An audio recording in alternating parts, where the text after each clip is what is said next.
colonel Kadhafi a méprisé cet avertissement. Au cours des dernières heures, ses forces ont intensifié leurs offensives meurtrières. Des peuples arabes ont choisi de se libérer de la servitude dans laquelle ils se sentaient depuis trop longtemps enfermés. Ces révolutions ont fait naître une immense espérance dans le cœur de tous ceux qui partagent les valeurs de la démocratie et des droits de l'homme. Mais elles ne sont pas sans risque. L'avenir de ces peuples arabes leur appartient. Au milieu des difficultés et des épreuves de toutes sortes qu'ils ont à affronter, ces peuples arabes ont besoin de notre aide et de notre soutien. C'est notre devoir. En Libye, une population civile pacifique qui ne réclame rien d'autre que le droit de choisir elle-même son destin, se trouve en danger de mort. Nous avons le devoir de répondre à son appel angoissé. L'avenir de la Libye appartient aux Libyens. Nous ne voulons pas décider à leur place. Le combat qu'ils mènent pour leur liberté est le leur. Si nous intervenons aux côtés des pays arabes, ce n'est pas au nom d'une finalité que nous chercherions à imposer au peuple libyen, mais au nom de la conscience universelle qui ne peut tolérer de tels crimes. Voilà, je vais essayer de vous briefer sur la Libye, et en particulier sur ce qui s'y passe depuis la Révolution, depuis l'année 2011, et la façon dont les choses se sont détériorées. D'abord, on va revenir sur la situation qui prévalait au moment de la Révolution, parce qu'elle est quand même extrêmement révélatrice du fait qu'on aurait pu anticiper, à partir de ce moment-là, c'est-à-dire à partir de l'année 2011, toutes les catastrophes qui allaient suivre. Quand on a commencé cette guerre, qui était une guerre de libération, on a occulté un certain nombre de choses absolument fondamentales qui posaient le socle dès cette époque de toute la déstabilisation, donc à la fois de la Libye au nord et en même temps du Sahel par la suite. La première chose, c'est qu'on a assimilé trop vite le conflit libyen au printemps arabe. Le conflit libyen n'avait strictement rien à voir avec le printemps arabe. C'était pas la Tunisie, c'était pas l'Égypte, c'est un pays qui tombait comme un fruit mûr, etc. C'était une guerre de tribus. Donc on a essayé de faire croire qu'il y avait un soulèvement massif contre Kadhafi en Libye, et en l'occurrence, ce n'était absolument pas le cas. Les brigades, plutôt les tribus de Benghazi, les tribus de Cyrénaïque, vous avez les Ouadir, les Baraïssa, etc.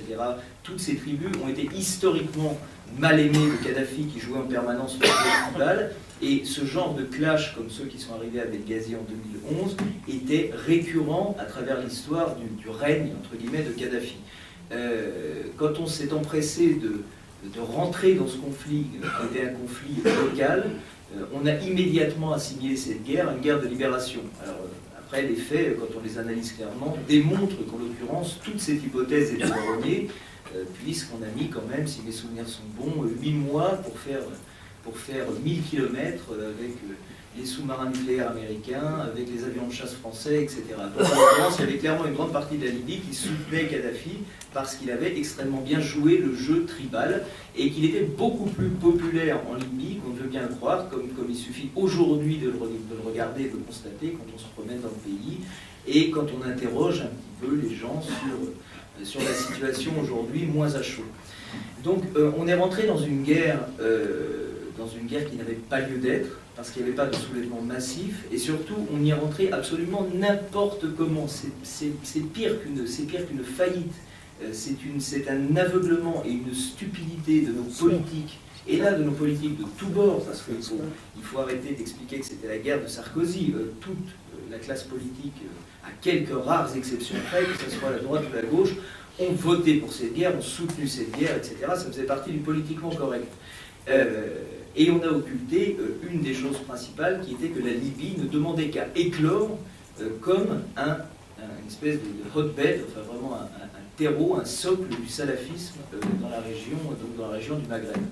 La Libye, elle était prédisposée à ça, et si on avait eu quelques agents de terrain qui avaient fait leur travail convenablement à la DGSE, on s'en serait rendu compte très vite et surtout on aurait évité d'y rentrer.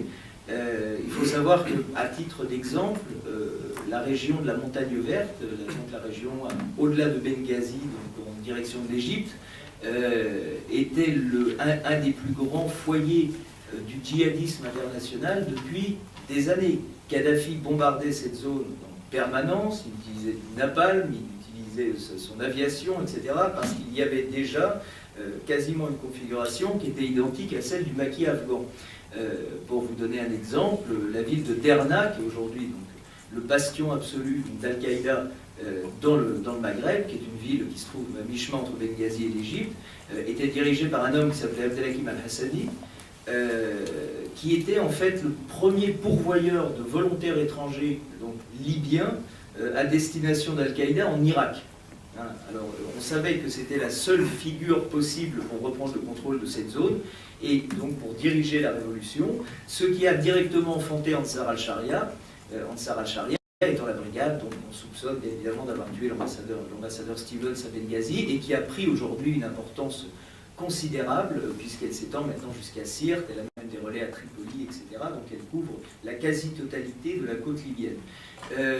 C'est un exemple parmi d'autres pour expliquer qu'en l'occurrence, il y avait des tas de signaux qui pouvaient, dès le départ, montrer que ce conflit allait engendrer un véritable brasier.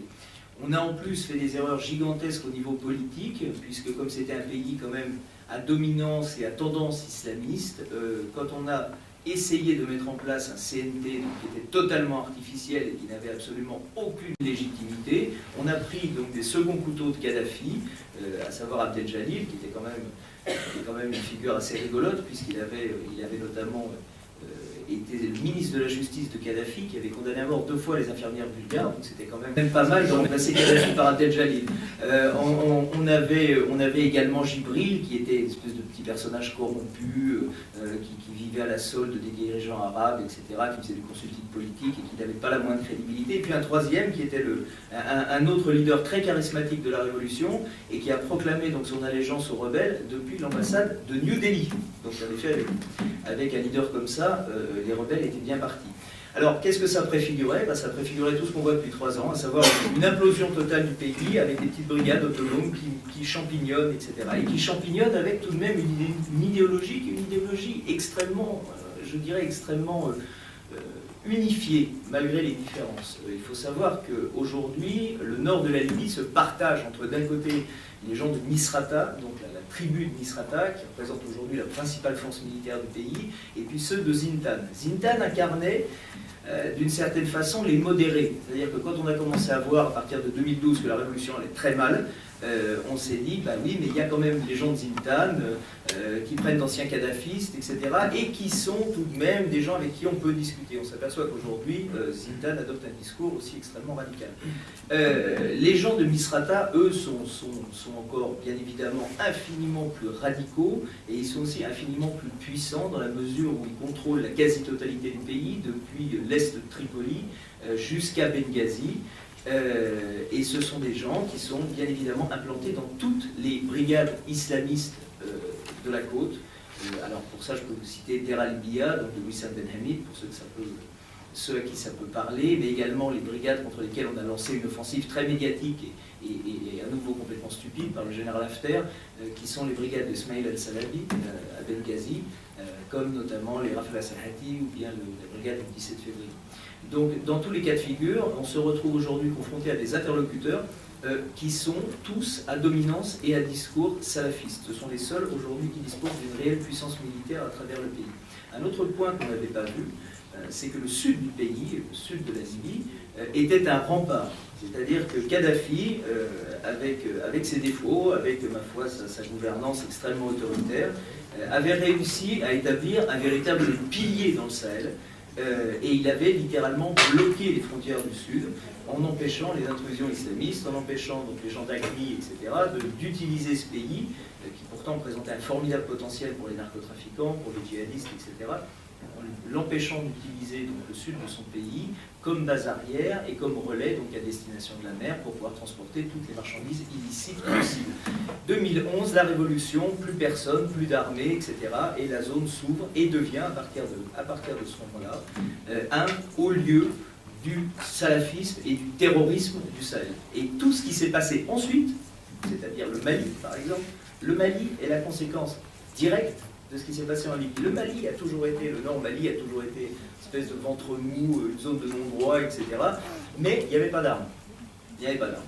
Ensuite, quand le stock de Kadhafi a commencé à descendre, ça a permis aux gens d'Akli, ça a permis aux gens, aux Touaregs d'Ansardine, ça leur a permis de s'armer, et ça leur a permis à ce moment-là de commencer à développer une véritable stratégie, parce qu'en effet, ils n'avaient plus de Kalachnikov, mais ils avaient des Z-23, ils avaient des SPG, etc., et que ça devenait plus sérieux.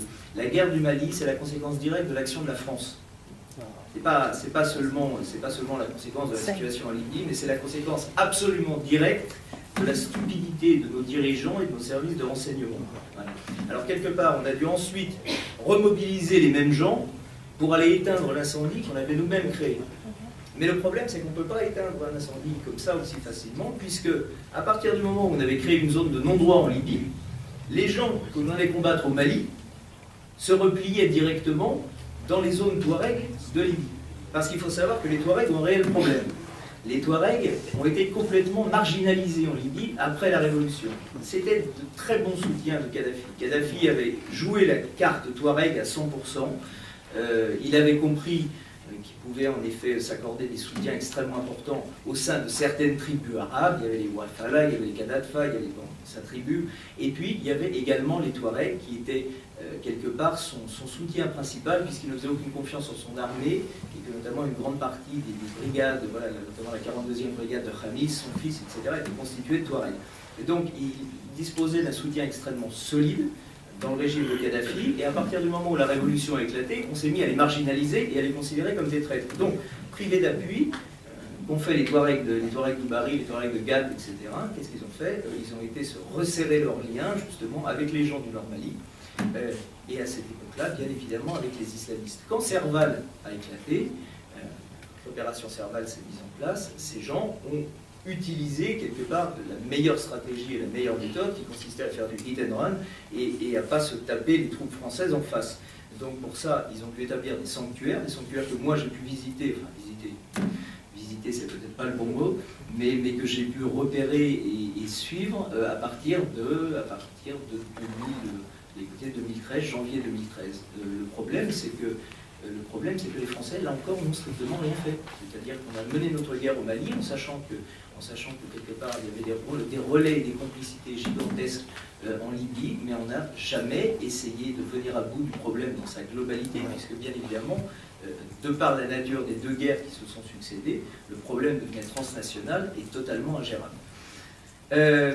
Et il y a un autre problème dans le sud de la Libye, donc, qui n'est pas celui des Touaregs, mais qui est celui de la lutte du narcotrafic dans la région Tobruk. Parce que vous savez que la Libye se divise en deux. Vous avez à l'ouest une grande zone Touareg, et puis au centre et à l'est, la grande zone des Toubou, donc qui sont la minorité noire du sud, qui vient du Tibesti. Alors, à partir du moment où la guerre a éclaté, c'est vrai qu'il y a eu à ce moment-là une véritable ruée vers l'or du narcotrafic qui cherchait à s'octroyer des points de passage, à s'octroyer des ports en direction de Misrata, en direction de Benghazi, de Brega, etc. Et s'est déclenchée une véritable guerre civile dont personne n'a parlé. C'était les grands massacres qu'il y a eu en 2013 des minorités noires du sud, des minorités Toubou, par les Arabes, qui ont littéralement, mais véritablement, procédé à des massacres sur des villes de taille extrêmement modeste. On avait 100, 200, 300 morts dans la semaine, et ça dans l'indifférence, bien évidemment, de l'Occident, et dans l'indifférence de la France en particulier, totalement. Je peux le dire parce qu'en l'occurrence, j'y étais. Donc, c'est vrai que c'était assez troublant. Ce qui s'est passé, c'est que c'était une lutte, quelque part, entre d'un côté les Toubous qui tentaient de s'octroyer les droits de passage des trafiquants à cet endroit, et les brigades arabes du Nord, qui étaient majoritairement les brigades de Misrata, donc des brigades extrêmement, comme on le disait, extrêmement, quelque part, religieuses, et qui essayaient de récupérer donc, le trafic de drogue. Ils y sont finalement parvenus, puisqu'aujourd'hui, on sait que des gens comme Houssem Ben Hamid tiennent entièrement la filière de Koufra, donc la filière qui se trouve proche de l'Égypte, qui remonte ensuite sur la région de Benghazi, et qu'ils l'ont fait avec, bien évidemment, la complicité des narcotrafiquants du Sahel, qui sont en l'occurrence les katibas djihadistes, donc comme aujourd'hui Ansariyeh, le Boujao, AQMI, enfin de ce qu'il en reste, certaines brigades d'AQMI, etc. Et puis simplement des bandits du Niger qui travaillent main dans la main avec eux. Donc quelque part, il y a un étau aujourd'hui qui est en train de se resserrer en Libye, entre d'un côté les islamistes du Nord, qui sont les gens directement liés à Al-Qaïda, dans la région de Benghazi, dans la région de Derna, mais aussi maintenant dans la région de Tripoli ou même de Sirte. Et puis dans le sud, toutes les brigades, quelque part, extrêmement agressives, qui ont réussi à passer la frontière et qui remontent graduellement à travers le désert pour encercler ce qui peut rester de Libye, si toutefois il reste quelque chose.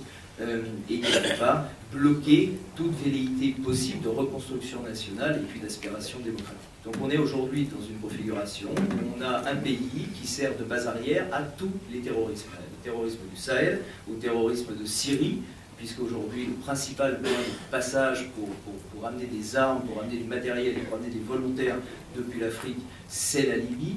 Je peux vous dire personnellement que quand j'étais il y a peu de temps chez Jabhat al-Nusra en Syrie, invité par un émir de Jabhat, et j'ai pu présenter notamment des brigades de Muhajirin, ce qu'on appelle les Muhajirin, qui sont extrêmement aussi radicaux, et les Libyens foisonnent, c'est-à-dire qu'ils sont partout. Les Libyens sont émirs, les Libyens amènent des armes, etc. Donc, quelque part, on a créé aujourd'hui une véritable Somalie aux portes de la France. Voilà, c'est aux portes de l'Europe.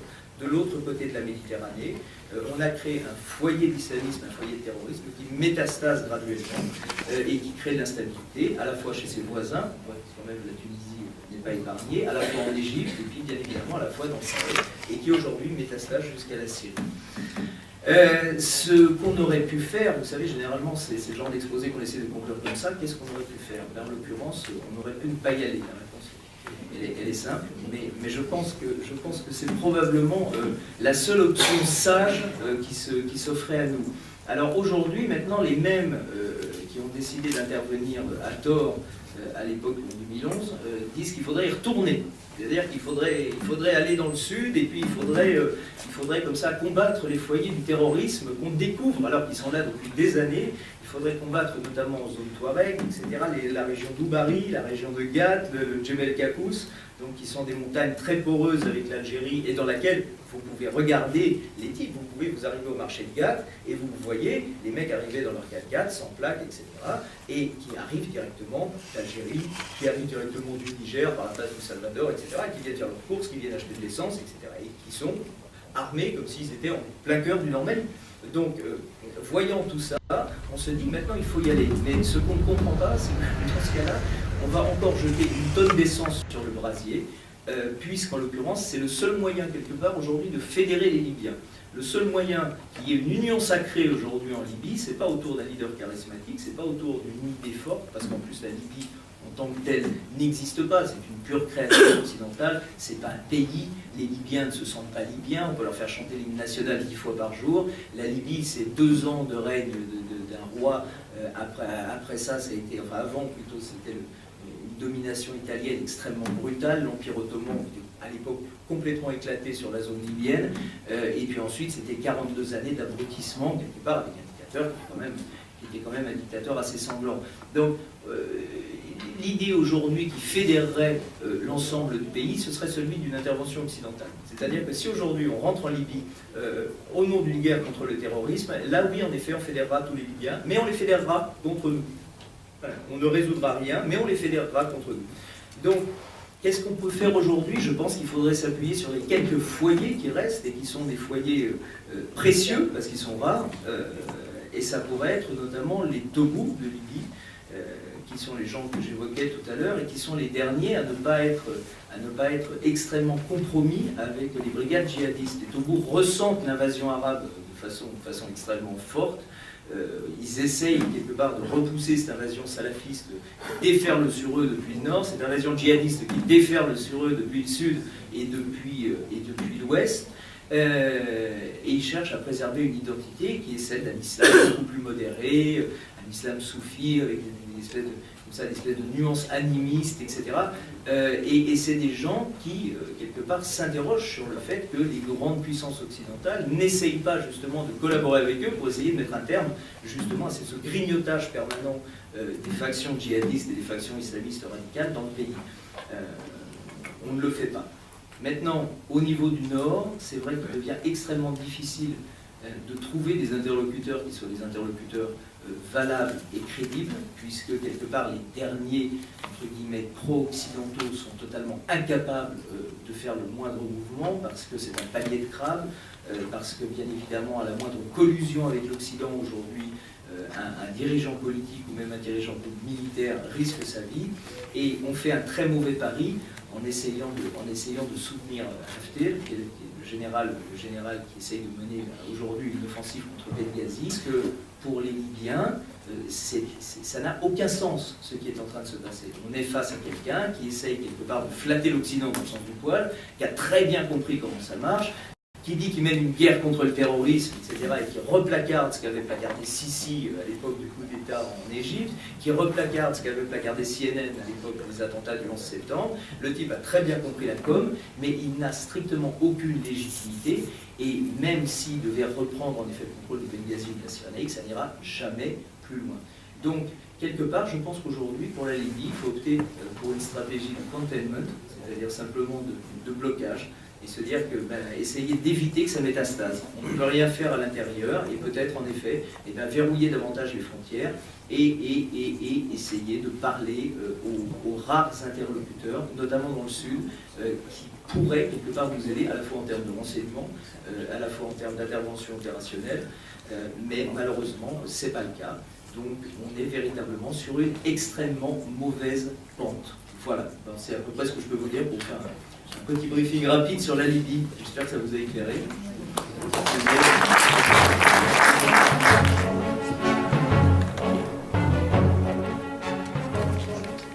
Bonjour, je suis Ayoub Abchamad, membre du MNLA, président de l'association Nafaman pour réfugiés de l'Azawad.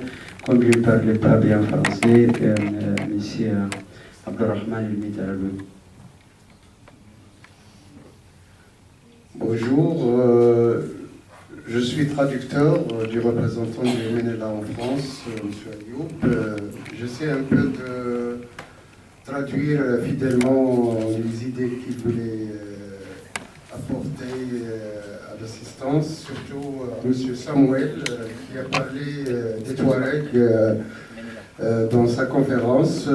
Les trois points essentiels concernant les propos de M. Samuel sont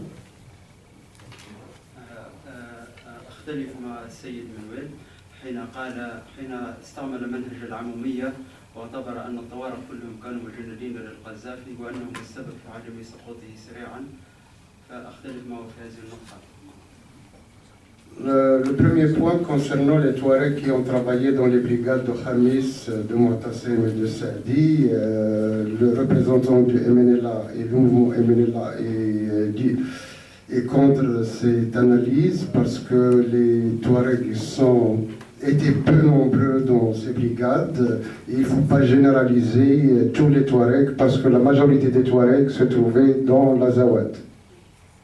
وأيضا استعمل السيد وربط ثورة أزوال الحالية بعودة بعض المقاتلين من ليبيا مع علمنا وعلم الجميع أن الثورة الأزوالية بدأت من 63 بل أكثر زمن الاستعمار وإلى اليوم وفي كل مرة تحت الثورة فأستغرب أن يربط الأستاذ الكريم الثورة الأزوالية الحالية بسقوط الجزائر. Le représentant du MNLA insiste sur le fait que ce qui se passe actuellement dans le nord du Mali n'est pas lié à la chute de Kadhafi, mais il est beaucoup plus ancien que ça. La révolution Azawad a commencé dans les années 63 et avant, pendant la colonisation. Est-ce que je peux dire un mot, monsieur? Non, je crois que vous allez Le dernier mot, puis النقطة الأخيرة أريد أن أوضح للجميع أن الطوارق أستعمل هذا الاسم بشكل عام لأن الإعلام أيضا يستعمله بشكل عام أن الطوارق عبارة عن مجتمع مثلهم مثل أي البشر، فليسوا مجتمعا من الملائكة، فلا يقدح فيهم أن يكون فيهم شخصا واحدا ينتهج منهج غير سوي في عالمنا اليوم. Il a dit que la société Touareg est hétérogène, c'est-à-dire on peut trouver des bons et des mauvais. Il se peut qu'il y a des membres de Touareg terroristes, donc, mais il ne faut pas généraliser sur toute la société Touareg, qui est une société hétérogène, amazigh, arabe, africain, etc. Donc les éléments qui sont des brebis galeuses ne représentent pas la société Touareg. Merci, monsieur Ayoub. Mais si vous avez des réponses à lui, je peux... Non, j'ai simplement le fait que bien évidemment on ne peut pas généraliser ni pour les Touaregs, ni pour les Touaregs, ni pour les Arabes, ni pour les Toubous, ni pour qui que ce soit. Mais je pense qu'en effet, il y a un certain nombre de choses dans le mouvement aujourd'hui du MNLA et que le MNLA gagnerait à plus de clarté, plus d'honnêteté en reconnaissant peut-être certaines de ses faiblesses et qu'elle gagnerait un peu de crédibilité. Parce que c'est vrai qu'aujourd'hui, on reconnaît que sa crédibilité est extrêmement minée, notamment par les imbrications extrêmement étroites entre certains de ses membres et puis les islamistes. Voilà.